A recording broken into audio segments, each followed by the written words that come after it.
Good evening, everybody. This is Diane Sayre, and this is the New York Symposium with Diane Sayre on December 15th. I'll put my microphone on in a minute. We're starting with the Hillary Clinton, the anti-Hillary Clinton canon, with words by the Bard of Boston, otherwise known as William Ferguson. I will tell you the words, then we're going to sing it in unison, and then we're going to sing it in parts. And this is part of my campaign to get Hillary Clinton fired from teaching at Columbia University, where she really should not be. The words: Hillary hag, Dick Cheney in drag, neocon brute in a pantsuit. Reject, eject, kick this fool from your school, fire this British tool. She lost twice, she lost twice. Libya, Iraq, sacrificed, genocide, she came, she saw, they died. Okay. Ready? Hillary hag, Dick Cheney in drag, neocon brute in a pantsuit. Reject, eject, kick this fool from your school.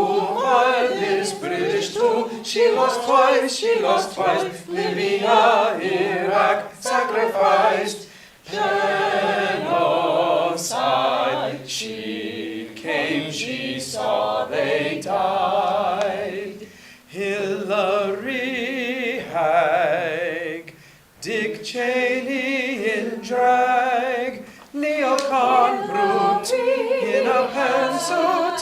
Reject, reject, kick this fool from your school.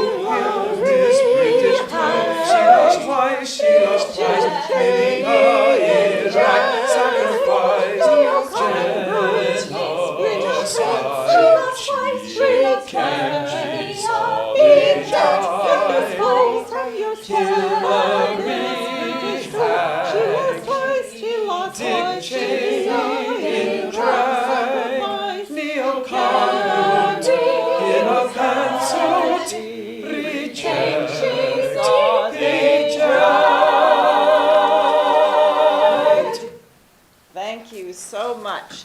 So hopefully soon Hillary Clinton will be a thing of the past at Columbia University.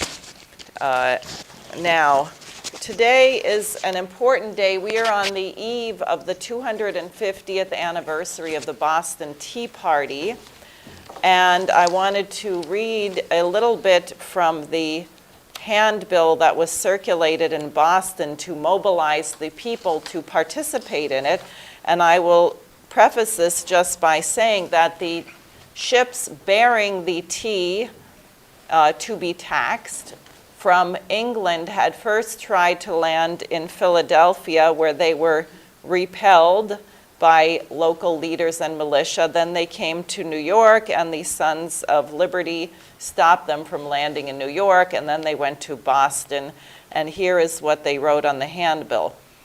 Friends, brethren, countrymen, that worst of plagues, the detested tea shipped for this port by the East India Company is now arrived in this harbor. The hour of destruction or manly opposition to the machinations of tyranny stares you in the face.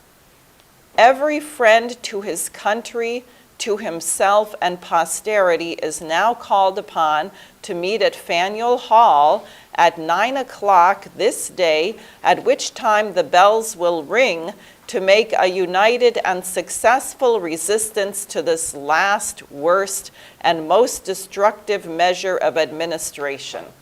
Now, you hear it, the East India Company was delivering the tea. The East India Company had been made part of the British government. They even had members of parliament, and the East India Company was responsible for the deaths of somewhere between 40 and 80 million people in India due to starvation. And the Americans knew what was in store if we didn't get not just our independence in name, but the ability to have economic independence, that is, to produce our own goods, to produce finished goods, what the British would not allow India to do even until up to World War II and Gandhi and the whole movement there to liberate India from the British grip. So I know that many people say, oh, it was taxation without representation. Well, as I wrote in my leaflet today, even if we had people in the British Parliament, i.e. we had representation, the policy would still have been wrong. It wasn't about representation, it was about an evil, destructive policy that goes against natural law and the dignity of man. And the Tea Party was extremely well organized. While they did have a group of people dressed up in Mohawk war gear pretending to be Native Americans, they did not hurt or kill anyone. They just ordered people to stand by while they dumped all the tea in the harbor or stomped it into the mud. They didn't disturb the other belongings on the ships, and they put an end to that particular operation. So think about that, December 16th, 1773. This is about 2.5 years approximately before the American Declaration of Independence. Also, December 16th is the birthday of Ludwig van Beethoven, someone who absolutely should be celebrated, and the 250th anniversary of his birth was in 2020 and was not adequately celebrated because we were in the middle of the pandemic lockdowns. But as Helga said, Beethoven should be celebrated regularly all the time. It's good for your soul.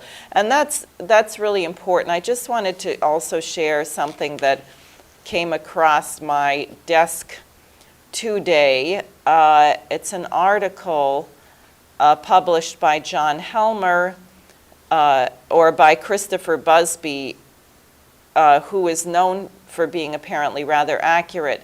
The article is entitled, "New Evidence That Israel is Using a New Uranium Weapon. Make that the neutron bomb." I don't know if this is true or not. We have people looking into it, but the very idea that we have to consider that it could be true tells you what we are dealing with in this hideous genocide that's being perpetrated now on the people of Gaza. And if people may have heard today that the Israeli Defense Forces have admitted that they killed at least 3 of the hostages, quote unquote, by accident. It's not an accident if you're bombing civilians, flooding tunnels, cutting off water, food, energy, etc. It is not an accident. That is a policy which kills people. And the family members of the hostages have been extremely angry with Netanyahu because they believe that the hostages are held in these tunnels. And of course, Joe Biden said, well, we really don't think they are. Well, you know, if it's someone that you love, do you want certainty? And why should we be killing anyone? You're not going to stop terrorism by exterminating tens of thousands of civilians. You stop terrorism by guaranteeing a decent standard of living, a basic security in one's person, one's possessions, and most importantly, security in one's future. So if the object is to stop terrorism, the least productive thing you can do is to exterminate human beings, calling them animals and behaving in a barbarous fashion. Now, the world is rejecting this, and as people may have heard, there was another vote last Friday when we met here. The United States had vetoed alone, the UK abstained, but a resolution in the Security Council of the United Nations calling for an emergency humanitarian ceasefire and releasing all of the hostages. The Security Council is 5 permanent members plus 10 non-permanent members. Only 2 nations opposed the ceasefire, the U.S. and the UK. The U.S., which vetoed it. Guterres of the United Nations Secretary General brought it before General Assembly again. This time, 153 nations voted for it, 10 abstained. And unfortunately, the General Assembly does not have binding power, but it's a way of increasing the pressure. So the United States finds itself completely isolated from the vast majority of the world. If you added up the populations of those 153 countries, I haven't done it, but I have a strong suspicion it would probably be about 80 to 85% of the world's population. The US is only 4% or a little under of the world's population. There were 10 who abstained, but India switched their vote to vote for the resolution at the last minute. So if you're talking about China, India, Brazil, some very large countries, South Africa, supporting the ceasefire, you see how isolated we are. And the reason why I wanted to start doing this series on the American Revolution leading into next week's December 22nd, where we're getting to Christmas and the time that George Washington crossed the Delaware. I wanted to do this because Americans are very confused about their history. Many of us, including myself, have been participating in pro-peace rallies, demonstrations to free Palestine from the oppression that they have been under the Israeli occupation. And a lot of people in these rallies say, well, the United States did the exact same thing to the Native Americans. The United States has always been racist, genocidal, slaveholding. Not true. Our republic was founded to be a bulwark against the British Empire. The whole world was excited, exuberant when we succeeded in defeating the British Empire, which no one had yet done. But unfortunately, in the schools of the United States, most of our history textbooks are actually published and written by British companies. We heard from last week from Suzanne Klebe how the British rewrote the history of the American Revolution and the history of the Espionage Act, which was literally used to prevent Americans from saying anything bad about the British. And what I wanted to do today is to hear a little bit about the Massachusetts Bay Colony, some of the threads of the origin of our republic, and I invited my husband, Christopher, who will be talking about that, and Fred Haight, who is visiting us from a neighboring nation, Canada. So, Chris, go ahead. Do I need to give you this? Yes. No? Yes, okay.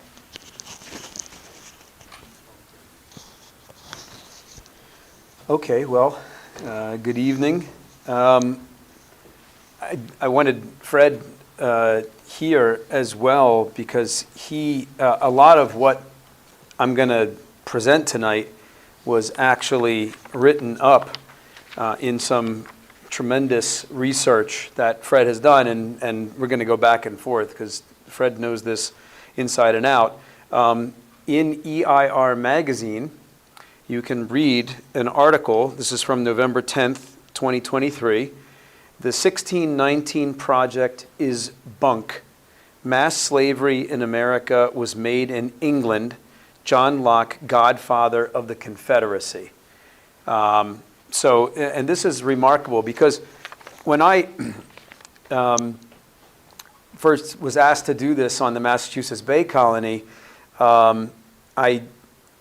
I know a bit about the Massachusetts Bay Colony and the goodness of that, but what was really, really remarkable was that when I came upon this article, what you see is the exact the counter to the Massachusetts Bay Colony, which is launched at the same exact time by the British oligarchy, the Anglo-Dutch oligarchy specifically.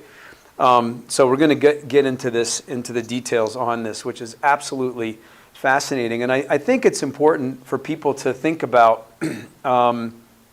that the Massachusetts Bay Colony, which was founded in 1629, consider that, 1629 to say, the Declaration of Independence in 1776, that's 150 years. There's a lot of time there of a fight to establish Republican government long before you think of the establishment of our republic, right? So this is going on. This is way before Leibniz, for example, which we'll talk about here. But what I wanted to start with, if you can put up the first slide, it would be a fraud to speak of the creation of the United States Republic without mentioning Nicholas of Cusa, because this critical figure, who was really discovered by Helga Zepp-LaRouche, Lyndon LaRouche's wife, is a remarkable figure. He's a scientist, he's a theologian, he's a Renaissance person, and I'm going to show you a quote. So he was born in 1401, lived till 1461. This is from a book that he wrote called the Concordancia Catholica, and I'll read this section. He says, "Hence, since natural law is based on reason, all law is rooted by nature in the reason of man." All law is by nature rooted in the reason of man. The wiser and more outstanding men are chosen as rulers by the others to draw up just laws by the clear reason, wisdom, and prudence given them by nature, and to rule the others by these laws and to decide controversies for the maintenance of peace. From this we conclude that those better endowed with reason are the natural lords and masters of the others, but not by any coercive law or judgment imposed on someone against his will. No slavery, no oligarchy, but government based on reason. And he goes on to say, "For since all are by nature free, every governance, whether it consists in a written law or in the living law in the person of a prince, can only come from the agreement and consent of the subjects. For if men are by nature equal in power and equally free, the true, properly ordered authority of one common ruler, who is their equal in power, can only be constituted by the election and consent of the others, and law is also established by consent." So this is from 1430, somewhere around there, 14, yeah. So that's 350 years before the Declaration of Independence. So that's remarkable. So the point is that you had people in Europe, you had thinkers in Europe who were intent on creating this idea actively in government. They couldn't do it in Europe because the place was too decadent, too oligarchical, but they had this idea. So, can you go to the next slide? I'm sorry, I had that slide there, and oh well, okay. Next slide. All right, so here is John Winthrop. He is the first governor of the Massachusetts Bay Colony. And he, like Cusa, saw the necessity to escape what he called the perversity and corruption of oligarchical Europe. And so he was the first really to be able to fulfill this idea of Cusa in the New World, in the Massachusetts Bay Colony. So he wished to create this Renaissance. And he wrote in 1629 a document called Reasons to be Considered for Justifying the Plantation in New England. And he lays out the moral necessity of creating this republic in the New World. And here's what he says. He says, "This land of England grows weary of her inhabitants, so as man, who is the most precious of all creatures, is here most vile and base than the earth we tread on, more vile and base than the earth we tread on, and of less price among us than a horse or a sheep. We use the authority of the law to hinder the increase of people, and thus it has come to pass that children, servants, and neighbors, especially if they be poor, are counted the greatest burden, which, if things were right, would be counted the chiefest earthly blessing," these poor children. And he says, "The whole earth is the Lord's garden, and he hath given it to the sons of men with a general condition." Genesis 1:28, "Increase and multiply, replenish the earth and subdue it." So that's Winthrop's reasoning for creating this Massachusetts Bay Colony. And under his command, 800 passengers on 4 ships arrived in Salem, Massachusetts. He gave a sermon when they got there, a model of Christian charity, in which he says, "For we must consider that we shall be as a city upon a hill. The eyes of all people are upon us." So he's fully conscious of the fact that this republic is the beginning of something very, very exciting and important for mankind. The eyes of all people are upon us. And within a short period of time, there were about 20,000 people that came over to this new colony. All right, so the next slide. So now this is where Fred's work comes in, which I didn't know, and is really remarkable. This is the other colony created by the British in 1629, the Barbados sugar plantation. And Fred, do you want to jump in and say anything about that, or? Well, sure. In 1629, it was still fairly benign, but the plantations in Barbados were large. They had a handful of indentured servants and slaves on them. Most of them were white Europeans. The beginning of turning Barbados into a monstrosity begins in 1640. And what happens is first of all, they passed the laws 4 years beforehand.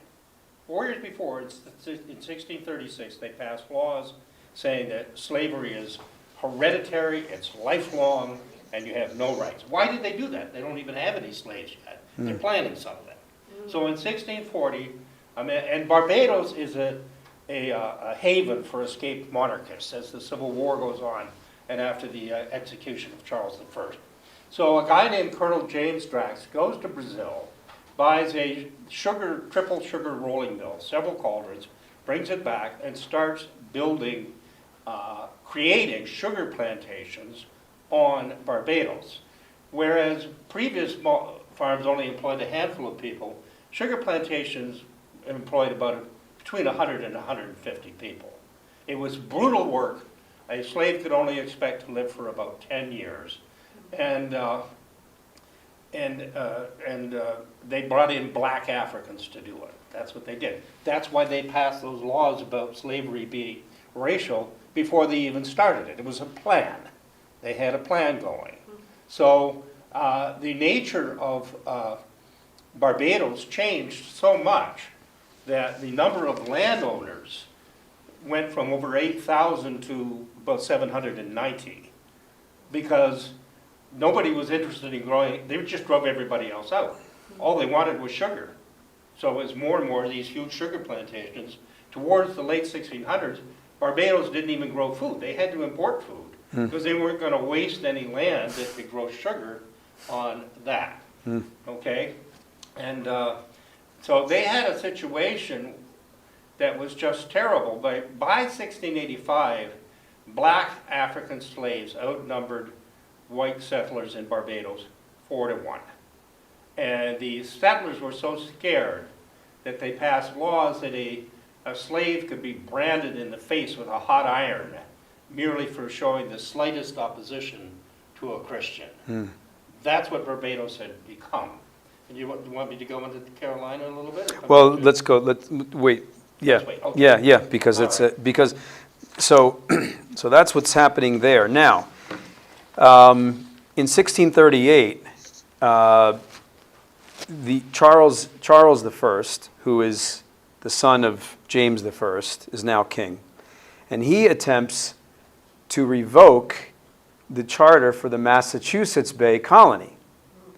This is right around the same time that all these developments are going on in Barbados. So John Winthrop forms a militia at this point in the Massachusetts Bay Colony, and he responds to King Charles with a statement, with a letter. He says, "If our patent be taken from us, the common people here will conceive that His Majesty has cast them off, and that hereby they are freed from their allegiance and subjugation, and will therefore be ready to confederate themselves under a new government for their necessary safety and subsistence." So he's saying, well, if you take away our charter, then we'll just, you're casting us off. I mean, then we'll have to just create our own government. So there's already this idea that, hey, we're really our own republic. We're not part of this rotten British Empire. And then from 1639 to 1660 in England, you have a whole series of wars, the 3 civil wars and other things. So there's absolute chaos going on. Charles I loses his head, quite literally. And during this time, if you can go to the next slide, John Winthrop Jr., and he is the founder of the Saugus Iron Works. So as opposed to slaves on a sugar plantation, what Massachusetts Bay is interested in doing is building the most scientific, technologically advanced ironworks probably on the planet. I mean, at a certain point, they're outproducing England by far in these ironworks. This is in 1647. And so it's a completely automated, integrated industrial complex.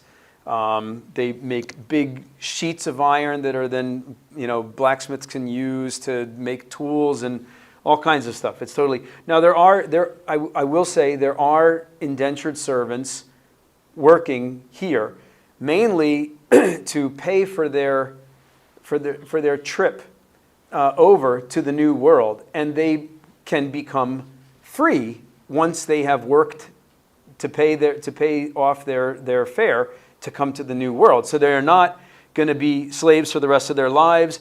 Their kids aren't going to be slaves. Their grandchildren aren't going to be slaves. They're not going to be branded as slaves. They're not from Africa, so this is not a racial question. So it's a completely different situation. Okay, so next slide. Now, here's the other. Would you like to pass this around? Okay, great. What are the original furniture? Michelle was lucky enough to be up at the Saugus Ironworks. Yeah, I still have not gotten there myself. I'd love to go. But we're passing around a replica of the pine tree shilling of 1652. So the colony, at this point, further established its sovereignty when the General Court of Massachusetts Bay authorized the creation of a mint. And until then, only kings could mint money, so now they were minting their own money, and this was used for circulation only within the Massachusetts Bay Colony. This new currency was called the Pine Tree Shilling. It was only redeemable in the colony, and it was designed to stop the foreign draining of the colony's hard currency. The currency's main value, however, was not the silver. The currency's main value was the sovereign intention of the government to use the currency as credit to finance the physical economic development of the colony, of its infrastructure, of its agriculture, of its industry, shipbuilding, etc. So all right, so let's go to the next slide. 1660, the Stuarts are put back into power. Charles II comes in. His brother James II, Duke of York, founds the Royal African Company. And the Royal African Company, its main mission is to run the slave trade. This company, they carried more African slaves to the Americas than any other company in the history of the Atlantic slave trade. So more than Spanish, the Portuguese. I mean, these guys. They led the world. They led the world, yes, in running black chattel slavery into the New World. So this is clearly an escalation of something evil, and with a clear design to destroy any potential that the Massachusetts Bay Colony might represent of a new republic. And so, if you want to slide 8, the next slide. There are 8 wealthy noblemen who proposed the Carolina Act. One of them is Sir Anthony Ashley Cooper, Lord of Shaftesbury, 3rd Lord of Shaftesbury, I believe. And he is, as Fred calls him, the ringleader of this operation. Would you like to take over from here on the Carolinas? On the Carolinas? Okay, sure. Let me just point out one thing. I mean, first of all, all of this, I was thrilled 30 years ago when Graham Lowry wrote a book called How the Nation Was Won. Right. Because we didn't know anything about before the American Revolution. We knew religious freedom, but where did it come from? And he said, my God, this is the issue from the beginning. This is the founding of a free society. They were fighting to prevent their freedom from being taken away, like the Swiss in Schiller's Will Tell. And look, you got to realize that what happened. How did the Saugus Iron Works be producing so much iron, more than England, in 1647? I mean, Michel was talking about the Iron Act of 1750 today, but there's no way that the English would have allowed that to happen in a colony, except that England was completely destabilized from about 1629 to 1660. In 1629, Charles I declared solitary rule. It's called the 11 Years' Tyranny. He disbanded Parliament and ruled the whole country as a tyrant. And when Winthrop did this thing with the militia, that was still going on. It was still the solid. And he did this. He made that statement, as you said, with the militia, because it was, if you invade us, we're going to make a revolution. I first read that in Graham's book, and I said, that sounds like the Declaration of Independence. You know? Exactly. So they were not able to control the colonies, and they were getting ahead. So in 1660, with the restoration of the monarchy, with Charles II, they're in a panic. And they're in a panic to get they plan to be an empire. I know they do. The minute that Charles gets in, this terrible poet named John Dryden writes a poem called Astrea Redux, the restoration of the stars.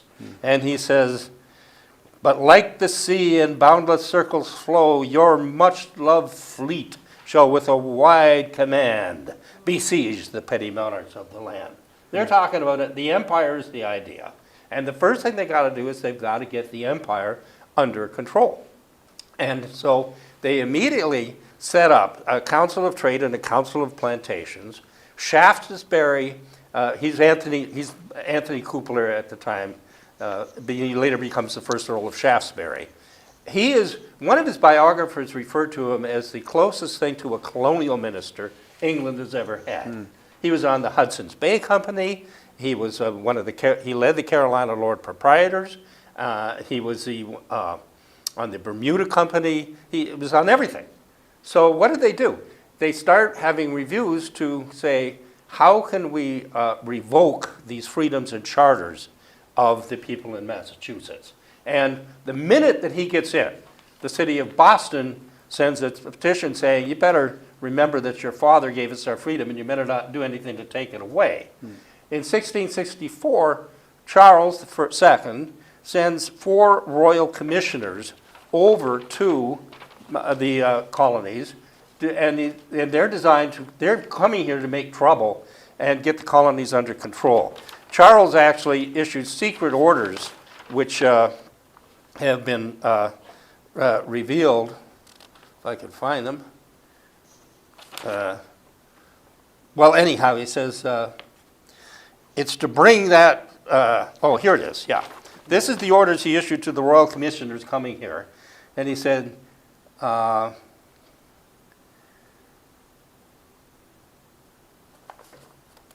he said, the purpose is to totally bring this colony to the submission to our will, and matters of profit should be set aside for the moment. You're not in this to make a profit. They came to the town of Hadley and they were saying, we're looking for regicides. We're looking for people who actually voted to cut the king's head off, because that is a capital crime. They could be executed, and anybody who harbors them can be executed. And in fact, there were a couple of people who had voted to decapitate the king in Hadley, and they were looking for him. And the town of Hadley sent a petition, basically saying, if God gives us these rights, what right does a king have to take them away? So you immediately got that, the attempt to revoke the Massachusetts Bay Charter, to revoke the Connecticut Charter. Connecticut got its charter 2 years later. It was almost as good. In 1662, only 2 years after Charles was back in, John Winthrop Jr., who is Winthrop's son, who is the governor of Connecticut, goes to England, brings some money. He knows a lot of people there. He talks to them, and he gets Charles to give them a new charter. So Connecticut gets a new charter, and they're almost independent, right? So they're fighting to keep on to their freedom. 1663, Shaftesbury and 7 other men who helped get Charles back into office become what they petition the king for a new colony to be called Carolina. And they say, we want a colony called Carolina, which will extend all the way to the Pacific Ocean. Okay? Now, here's the deal. They'd already been building up this thing in 1640 in preparation, because it was a monarchist refuge, and Charles had enough clout in Barbados that 10 years before he got back in, he got his buddy, Lord Willoughby, appointed as the governor of Barbados. So the monarchy is already running Barbados before they're reestablished. One of the Carolina Lord Proprietors, Sir John Colleton, is a Barbados planter. His son is in Barbados, and he has already formed a corporation called the Company of Barbadian Adventurers. They've got ships. They are ready to take the planters and the slaves from Barbados and ship them to Carolina the minute that they get this thing. And that is headed by Shaftesbury. But Shaftesbury is also the guy who's leading the efforts to revoke the rights of Massachusetts and the rest of it. They go back and forth on this for a while. John Locke becomes Shaftesbury's assistant, and after that, he's with him every step of the way. Every step of the way. So I mean, do you want to go back, or do you want me to continue with this for a bit? No, that's fine. Go ahead. Okay. All right. So The idea is they've already transported the Brazilian sugar slave model to Barbados. Out of the 12 million black Africans who were shipped to the New World over the years, 5.5 million of them went to Brazil. Okay? Charles marries Braganza, the princess of the Portuguese princess that runs Brazil. All right? So they move this into Brazil. Now, to Barbados, from Brazil to Barbados. Now the plan is to move it wholesale to the American colonies and build a slave plantation. They actually offer money and free land to people who will bring them over. Now, to get ready for this, there's already been slave rebellions around the place, including in Barbados, and they want to be ready for it. John Locke, working under Shaftesbury's command, writes what are known as the Fundamental Constitutions of Carolina, and they're the most hideous thing you've ever seen. He says that it's a hereditary oligarchy. The 8 lord proprietors run everything. Their children run everything. It sticks within these guys. They have all the offices. He says slavery will allow blacks to go to any church they want, but they are the property of their masters. And even serfdom. He calls them leap men, which is that, you're going to be, a white person is going to be like a serf in medieval Europe. This is the worst thing you've ever seen, and it's actually, you can see that this is also part of trying to revoke the freedoms that we have in Massachusetts and in New England, because it's trying to restore feudalism. That's essentially what they're doing with it. So they get this ready. It's about 1670 before they actually start building up Charleston, South Carolina. Within 3 years, half the population of Carolina is Barbadian. Half, the whites and the blacks. Okay? The slave population starts increasing so massively that by 1727, 69.5% of the population of Carolina, South Carolina, are black African slaves. Nothing like this has ever existed in the United States before, in the American colonies. Now, everybody who justifies it said, well, it's the profit motive, there's a lot of money to be made in this. Well, wait a minute. Massachusetts was the richest state, and it was an industrial state, and there was never more than 2 to 3% of their population enslaved, whereas in Carolina, they were making a lot of money on sugar in Barbados, and they were running out of land, so the British were trying to start new sugar colonies in Jamaica and Guyana, but Carolina was too far north to grow sugar. So what's the basis of trying to export this model to Carolina if you don't really even have a crop? It ended up producing rice, but the type of rice that became their, they got rich for it, called Carolina Gold, was not introduced to 1685. And some people say they didn't start making a profit in rice until 1700, when they brought in the Gula people from Africa. Because the Gula people were on the rice coast and they knew how to grow rice. So, and there's a very funny story, I haven't corroborated it, but when they first brought the Gula people in, they were done with their work by noon, and the white masters didn't know what the hell to do with them, because they were useless. The white people, they prided themselves on being effete and lazy and not working. So, so that's what you've actually got, and this is quite deliberate.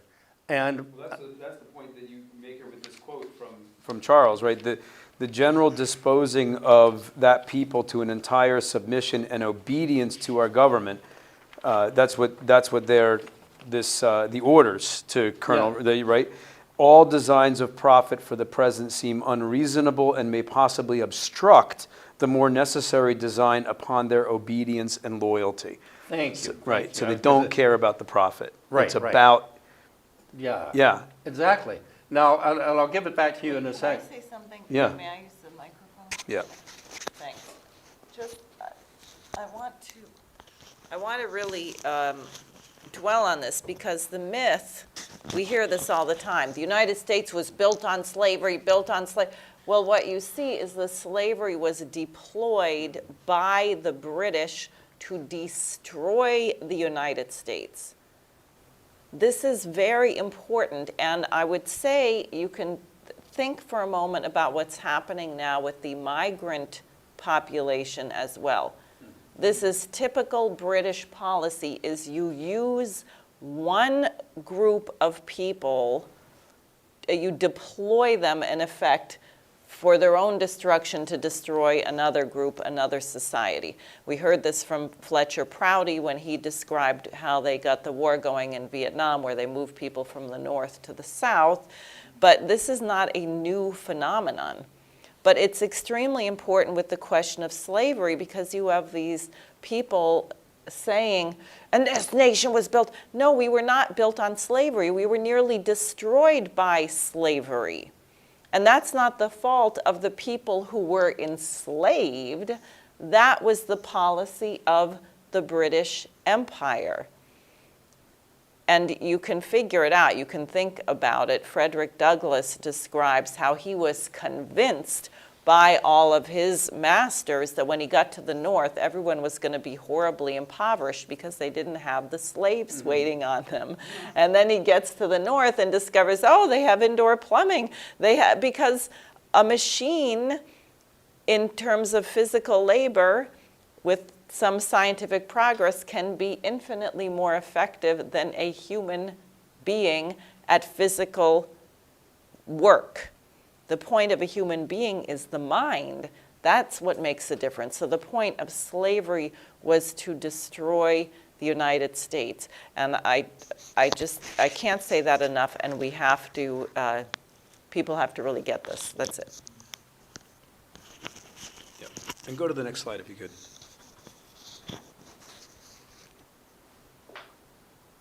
No, I'm sorry, before that. Yep. Yeah, and then, the other point that, that Fred brings out in here is you see this pattern. 1661, Virginia, which had no clear laws on slavery, passes a Barbados-like law making slavery racial, and another in 1662 stating that slavery is inherited from the mother. So thus again, right, so all of Virginia's slave laws are based on the Barbados model. So it's just again and again and again, you see, the South of the United States, right? How was slavery so pronounced in the South? Well, we're beginning to get a picture of this, right? I mean, this was a very deliberate. It's really creating an anti-American colony. I mean, there were Americans there. South Carolina did fight in the American Revolution, and they won to good generals. But South Carolina threatened to leave the American Revolution if slavery was actually banned. Right. And they were the one that left. They were the first to secede from the Union. Right. And if you ever read the South Carolina Declaration of Secession, anybody who says it wasn't, they say they are against our slavery way of life. That's guaranteed by the Constitution. They just elected a president who is hostile to us, and we're done. And that's what it was. So that's why I call it John Locke, Godfather of the Confederacy. I mean, that ought to cause a few people to say, well, come on, what are you really talking about? But I want to get on one point here, which is it was the same thing as the effort to repeal the independence of the colonies. Lord Shaftesbury set up a Council of Trade and Plantations in 1670, and one of his biographers said they were reviewing the Charter of Massachusetts and whether to revoke it. And somebody said, we ought to send them a nasty letter. And someone else said, well, if you don't know the touchy and peevish nation of that place, they might take independence from us altogether if we do that. And Haley, the biographer, said, so they were supposed to keep the colonies under control. That they certainly did not do. And so they formed another more secretive council in 1672. Shaftesbury is the president, Locke is the secretary, and it's all in secret. It's very few people, it's all in secret. But the guy who actually who pulled together Shaftesbury's papers, I just want to read you one paragraph. He says, the Council of 1672 formed a very comprehensive and intelligent statement are the essentials of plantation control. Plantation means colony. That's what they mean by that, okay? The draft was undoubtedly written by Shaftesbury and Locke for a preliminary sketches to be found in the Shaftesbury papers, and they drafted it at Shaftesbury's house. And the essential portions of the document are all to be found embodied in one form or another in the instructions and suggestions sent to the planters in the Bahamas and Carolina, colonies which for 2 years had been a kind of experimental station for Shaftesbury's and Locke's ideas.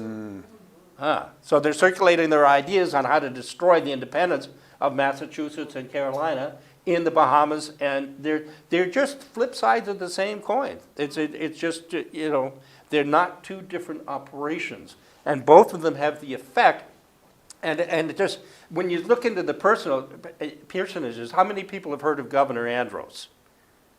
Governor Andros. Oh, yeah, we're going to get to him too. Okay, we're going to get to him. We sure are. I'll just point out in a second, and then I'll go back to you. No. Governor Andros spent time in Barbados. He was married to one of the Carolina proprietor's daughters. Go to the next slide. And Next slide, yeah. Okay. And they made, you know, think about this. I mean, Locke is trying to pass a constitution for the Carolinas, you know, on slavery, serfdom, and hereditary monarchy. In the Council of Trade Plantations, headed by Shaftesbury, becomes the Lords of Trade and Plantations, but they create a new dominion of New England, you know, to merge them all together, and tell Andros, you go and rule it as governor without any legislator.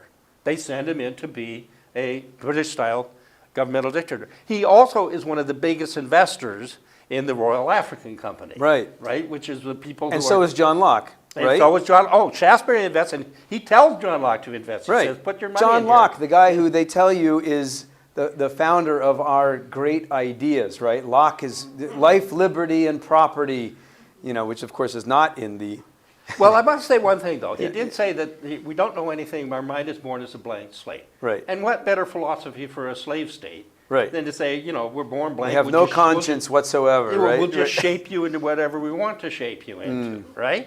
So that's what Andros is. He's part, you know, and first they make him governor of New York, and then they make him that. And it's up here, too.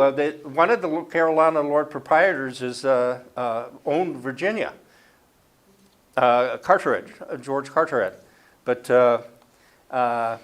fortunately, he died, and William Penn bought out his widow. But I want to say one last thing before I go to you. This thing in Virginia that you're talking about, and by 1705, they had a law in Virginia that said all slaves are to be considered a real estate, and if there be an altercation between the slave and the master, if the slave happens to die, there are no repercussions to it whatsoever. Okay? This stuff was all pushed through by Governor William Berkeley, who was also One of these 8 guys. one of the 8 Carolina Lord Proprietors. And I would just want to read one quote from him. Thank God there are no free schools nor printing in Virginia, and I hope we should not have these for 100 years. For learning has brought disobedience and heresy and sex into the world. Sex, S-E-C-T-S. And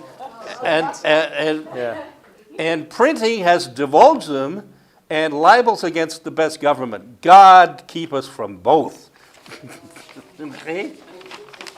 And under his rule, Virginia, it doesn't get as bad as Carolina. It becomes about 1/3 slave. Because Virginia was one of the very first colony in the United States. So they've subverted it. So go on. Yeah, okay, so, all right, so in 1684, finally, the Massachusetts Bay Colony Charter is, what, camera? Oh, can you move it to, Or whatever, okay, fine. okay, 1684, the Massachusetts Bay Colony Charter is officially revoked by the British monarchy. So this is when they send Andros, right? I think 2 years later or something. 2 years later, they send Andros up there. Yeah, two or three years later, they send him up. This creature to run the Massachusetts Bay Colony. So you can imagine how he's received there. Next slide, please. Do you have that? I sure do. Oh, yeah. I was hoping you had that. So in 1688, 1 year before this, there's the so-called Glorious Revolution, where William of Orange marries James II's daughter, Mary, and William and Mary become. But it's a pretty chaotic period, and so the Republicans with a small R in the Massachusetts Bay Colony take the opportunity to arrest Andros, along with Dudley, the creep he was working with there, right? And they march him off. Now, so he goes back to England, but then William of Orange makes him governor of Virginia. Send him back, and he then becomes governor of Virginia. I mean, it's one incestuous pool after the next, right? So now, okay, so go to the next slide. So their charter's been revoked, but what Cotton Mather does is he issues a paper. Now, this is the first paper currency ever created in the modern world. They say that there were experiments in paper currency in China, but there's not much documentation of that. So here's the first paper currency created. They're basically saying, we're not going to be held slaves to the British pound sterling or the British shillings or whatever. We're not going to be held slaves to this silver. We're going to use paper currency for credit in our republic, in our Massachusetts Bay Colony. And so he writes a paper, or it's called Some Considerations on Bills of Credit. This is Cotton Mather.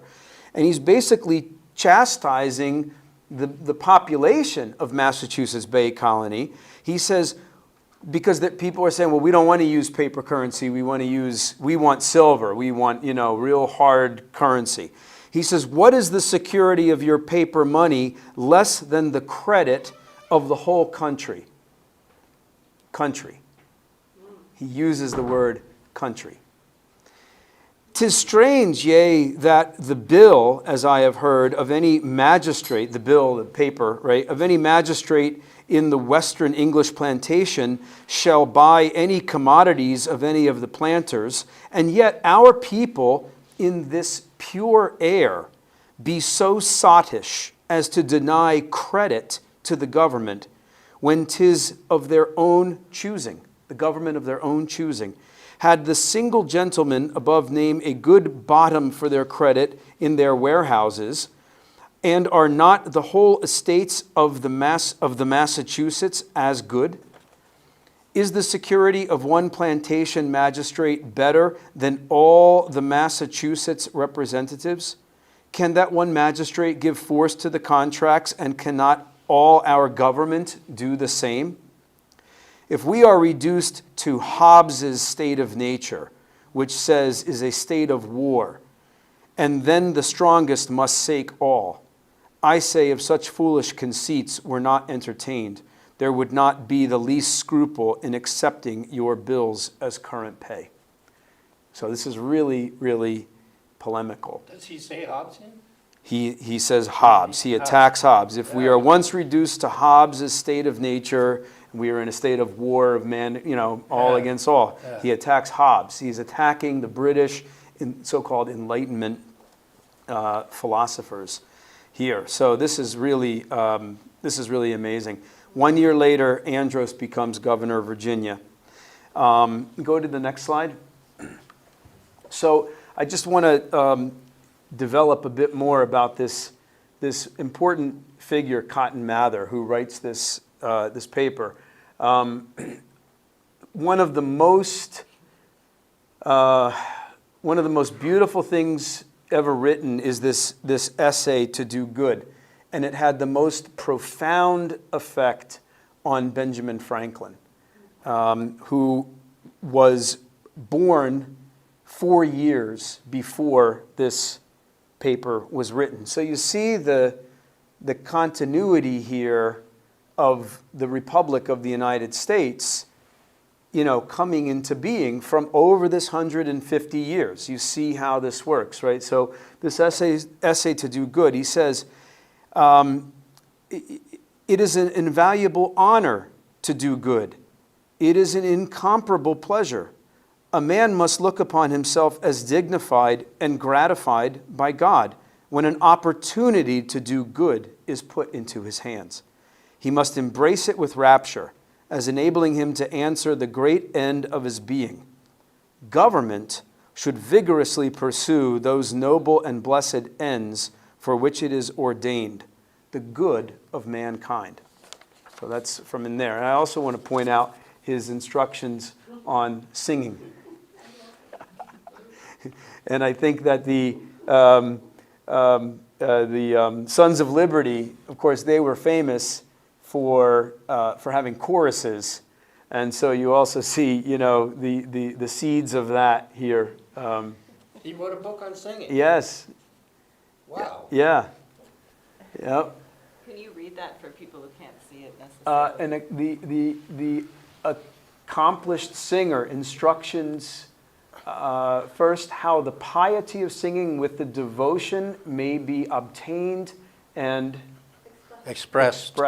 The glorious God, I can't. Isn't it on there? On your computer? After an uncommon manner glorifieth it, and his people edified. Right.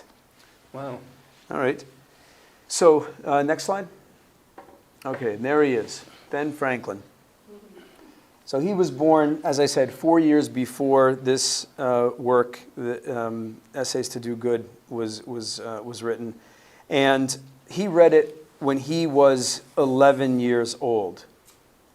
So 1717. So this had a tremendous formative effect on him. And Franklin indeed did spend the rest of his life doing good. He created the first public fire department, the first public hospital in Philadelphia when he moved from Boston to Philadelphia. Virginia Governor Alexander Spotswood, which is a whole other class in itself, who was one of the key Virginia governor that got us across the mountains. Anyway, that's a whole other thing, which is totally fascinating. But he made Franklin the postmaster for Philadelphia in 1737. So throughout his life, Ben Franklin was committed to these kinds of public works, public good. He founded the American Philosophical Society in 1744, which was created to spread scientific knowledge to improve the conditions of mankind. He was committed to the general welfare long before the Constitution had concretized the idea. So I think what I'd like to say in summary, and I mean we may have other thoughts on this, and you can summarize as well. I think that people are thinking in terms. People are told that the issue is left versus right. This is a thing that's now. Are you on the left? Are you on the right? This is not the issue.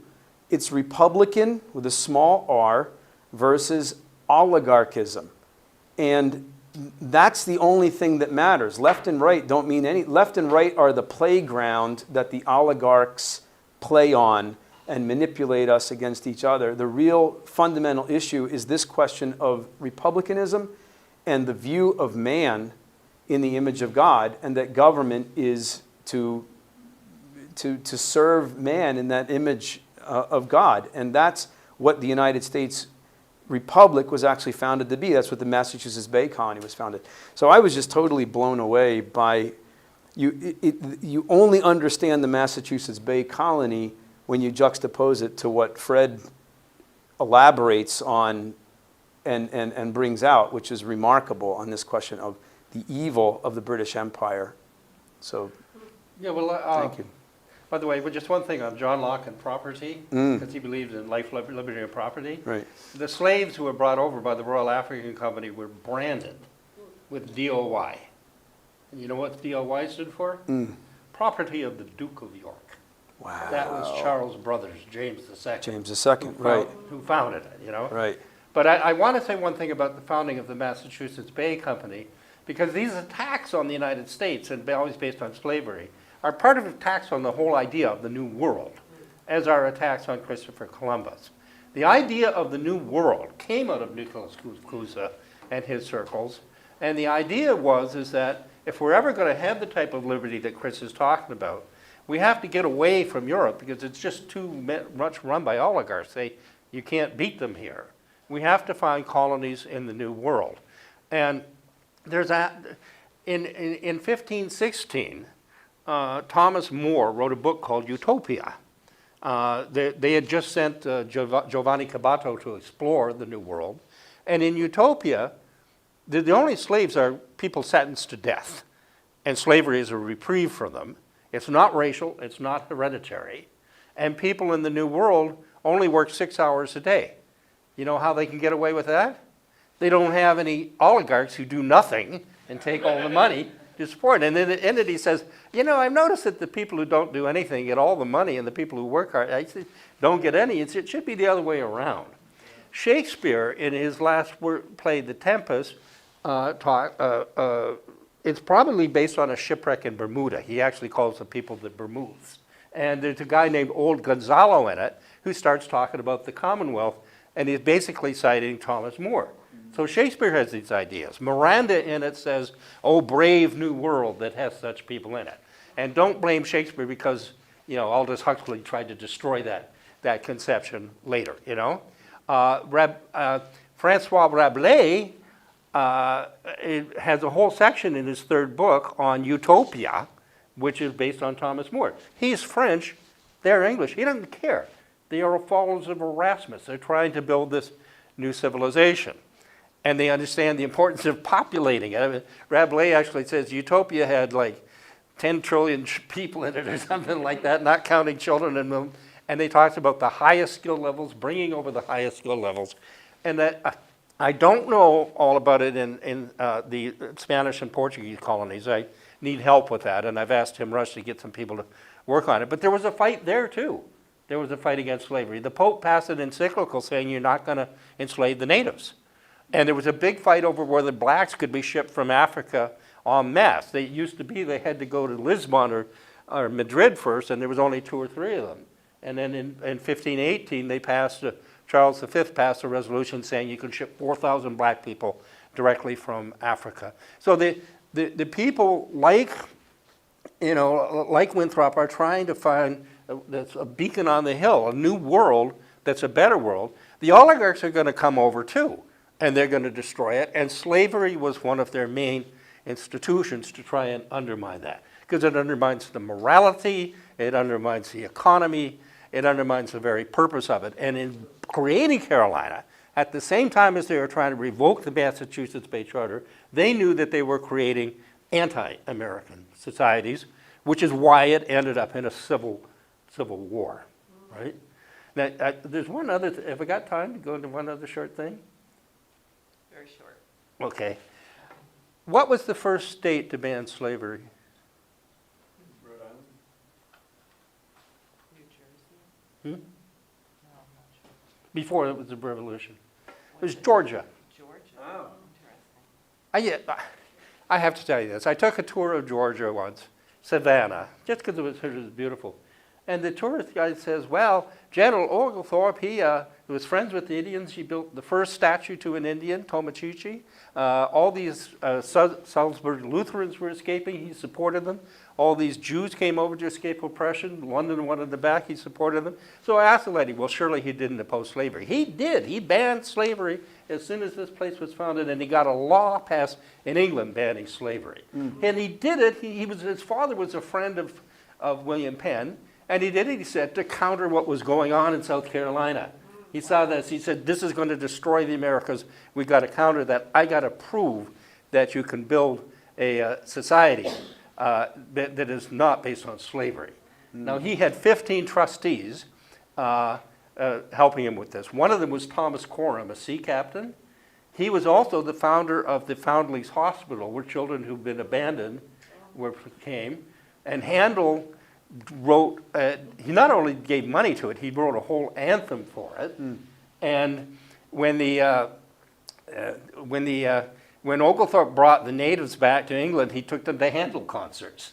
He took them to Handel concerts. So the music and the singing is, he said, was part of this, and Handel and his music were actually a big part of it. So, but this is this guy should be considered a founding father, and you don't even know about him, you know? I mean, Diane was saying people don't know who their enemies are.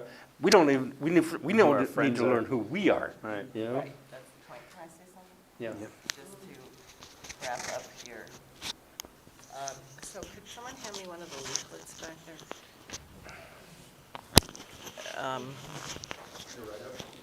No, the 2 leaflets that I want distributed.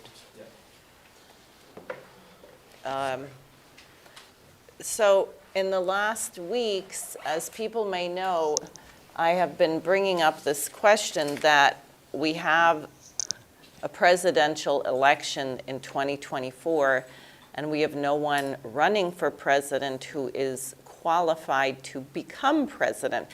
And that is, it's bad enough in a time when things are calm and placid and stable.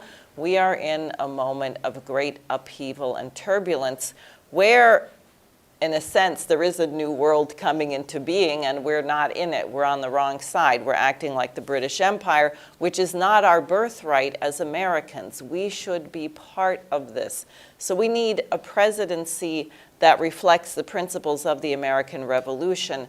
And my campaign for U.S. Senate is committed to, in effect, creating a presidential campaign without running for president, because I don't have the resources. It's frankly, if you see the way people are being treated who are not even qualified, like Trump and Robert Kennedy Jr., merely because they might not carry out the orders as well as Biden or whoever his replacement is, they're not even being allowed. So in effect, we have to make a major shift in the United States. And therefore, we've decided that my campaign for U.S. Senate in New York will become the focus of people all over the country by establishing Friends of Diane Sayre committees in many states. So I just, off the top of my head, I have a list of states, because there may be people out there listening who are in these states, and you should send a message to sayreforsenate.com if you would like to head up a Friends of Diane Sayre committee.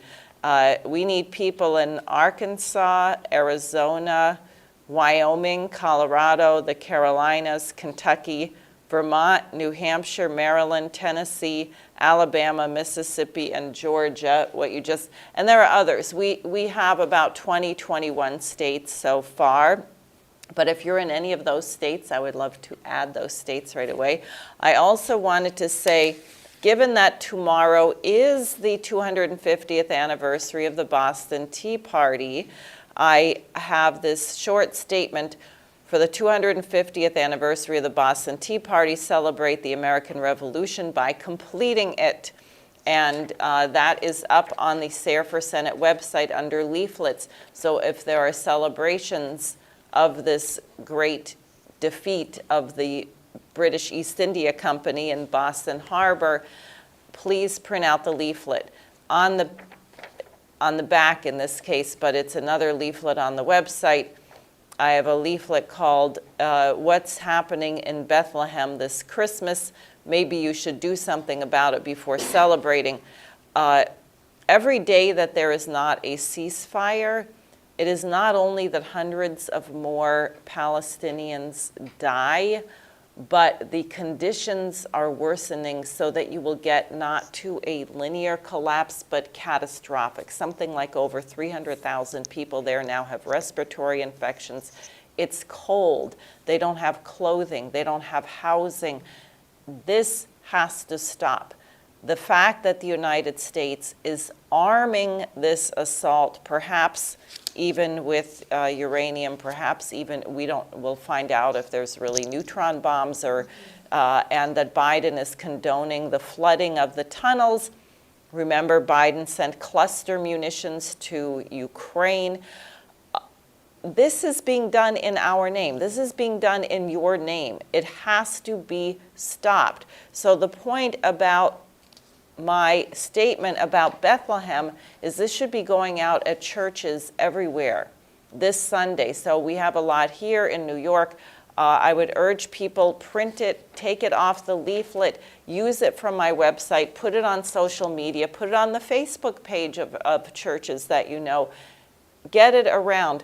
No one should be observing Christmas or Hanukkah, which I guess is just concluded, who is the Holy Land, without thinking of the bloodshed that is going on there.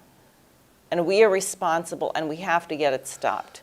And the American people have the power to do that. We're not all sitting in jail. We're sitting here in a classroom in Manhattan. We do have censorship. We do have fascism, but it is not to the point yet that we are all going to jail for telling the truth about something. So you should take advantage of the fact that you can and do it. And then finally, let me just say on Thursday, December 21st, in New York City, there will be a screening of the film 8:15 Hiroshima, From Father to Daughter. This is the film produced by, or on a book written by Dr. Akiko Mikamo, whose father was a survivor in Hiroshima. And you can find out more about that. I guess I can put a link here. You can look for it on Eventbrite. It's sponsored by Humanity for Peace, and that's Thursday, December 21st. So those are your marching orders, everybody, and also please donate to SareForSenate.com. That helps me to get the word out, and I hope to see everybody soon. With any luck, we will still be alive next week and be able to have this meeting.